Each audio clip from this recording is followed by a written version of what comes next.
planning to take this thing pretty deep into the desert. I've got my GPS, so I got to pack up a few things in my backpack. Primarily agua. I'm going to need these. They're iron railroad spikes.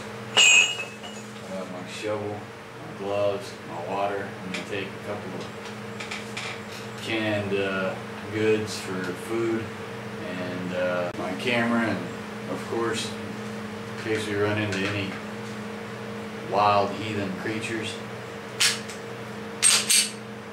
my pistola. Well, let's go.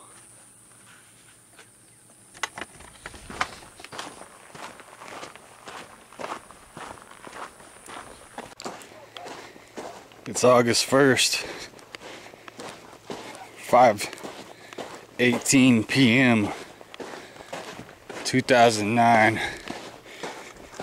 I'm setting out into the Bofecillos mountains for the second art burial.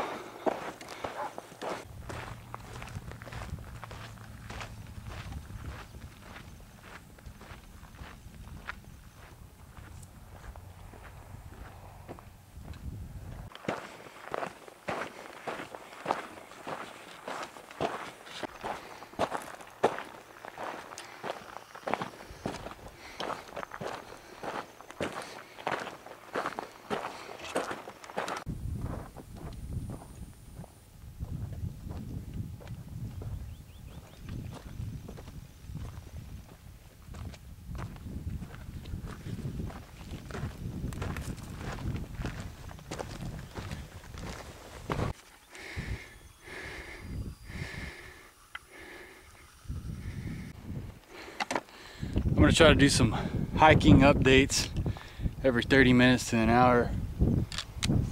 I'm probably back from where I live in Redford, a quarter to a half mile. It's nothing but wave after wave of rise and valley. This is the first sign of life I've seen.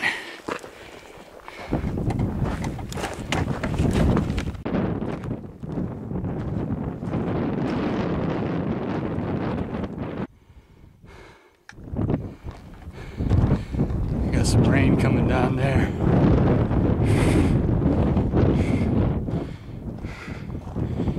This is some sort of washout.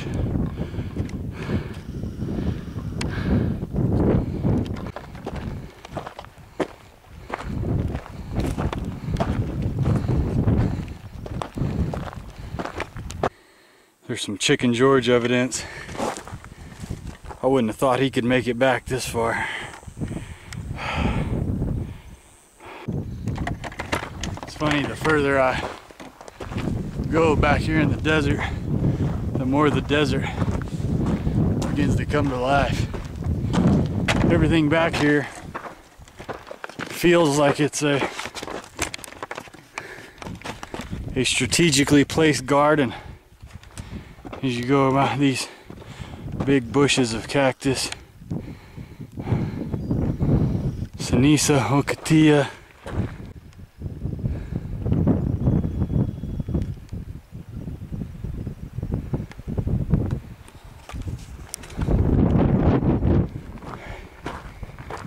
As the terrain becomes more rocky, it seems like life becomes more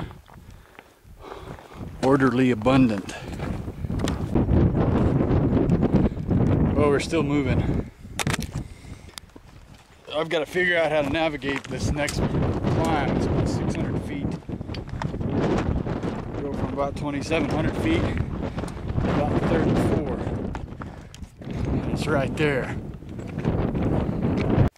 It's a pretty hard cut arroyo. Goes back into that canyon.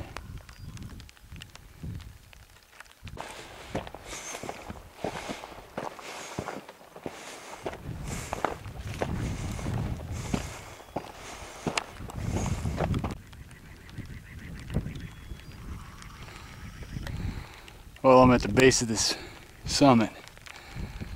I'm thinking I got a path up right there. If not there, I'll have to double back on this ridge line and climb there, back over into there. While I'm on this ridge, making my way up, I thought I'd show you guys this. This is the valley. There's the arroyo that comes down from where I am. It's raining all in the mountains of Mexico. I don't know if you'll be able to see it with this camera, but you can see in the arroyo over there on that side coming down, and it's emptying into the Rio Grande. And these things come down pretty rapidly with the rain. The desert really doesn't absorb much water. It just it washes it all straight into the Rio Grande. There's some of the farms over in Mexico.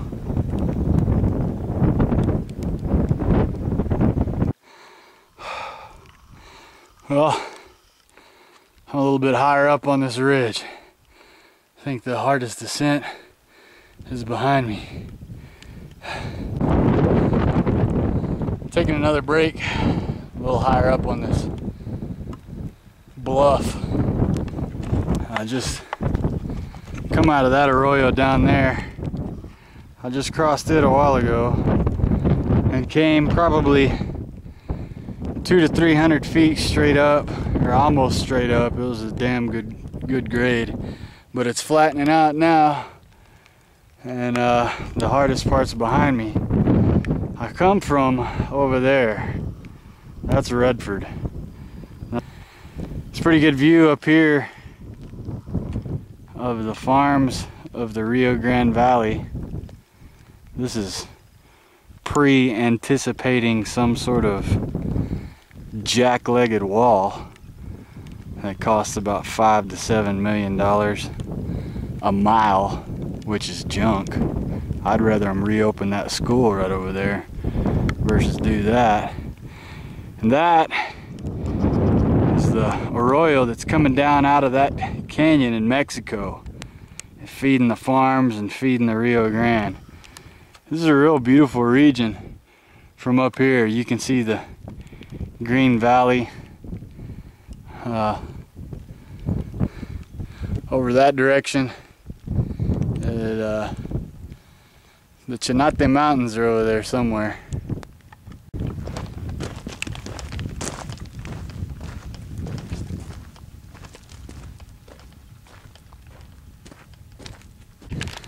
Well, it's looking like I'm about to get rained on.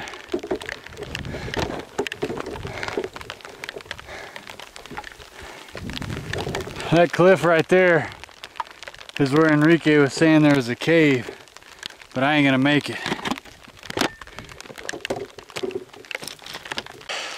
Well, it's raining pretty good, so we're taking a break. Still haven't made it. I made it to the top of the first summit, and the other summit's just up here, but we got another little climb to go. I don't know how hard it's gonna be. But here I am. I've got my Utrecht umbrella and it's shielding me from a little bit of this rain. Hopefully I'll be able to make it up the rest of the way tonight before it gets too bad. I think I'd prefer the rain over the burning heat anytime.